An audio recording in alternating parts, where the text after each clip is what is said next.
যারা ব্যাংকে সর্বনিম্ন 5 লক্ষ টাকার সঞ্চয়পত্র ক্রয় করছেন, তো তারাও কিন্তু এই টিন সার্টিফিকেট গুলো সংযুক্ত করতে হচ্ছে।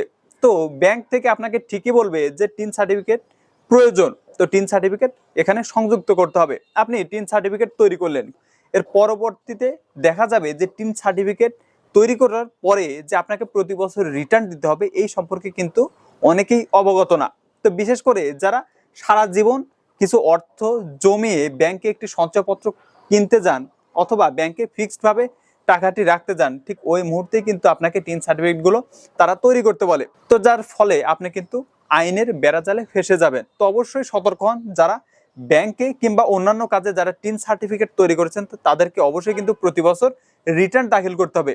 আপনি যদি জিরো রিটার্ন দাখিল না করেন তাহলে কিন্তু আপনার বিরুদ্ধে আইনানুগ ব্যবস্থা তারা গ্রহণ করবে। বিশেষ করে কর অফিসের যে মামলাগুলো হয়ে থাকে সেগুলো কিন্তু খুবই সেন্সিটিভ। তো এই বিষয়টি নর্মাল ভাবে না নিয়ে খুব দ্রুত আপনি যদি রিটার্ন দাখিল না করেন তাহলে আপনার নিকটস্থ জেলার যে কর অফিসগুলো আছে সেখানে যোগাযোগ করুন, এবং আপনি অনলাইন অথবা অফলাইন হোক সেখানে আপনি জিরো রিটার্ন অথবা আপনি যদি করযোগ্য আপনি ইনকাম করে থাকেন তাহলে আপনাকে কর দিয়ে আপনাকে প্রতি বছরের যে রিটার্ন সেটি কিন্তু দাখিল করতে হবে।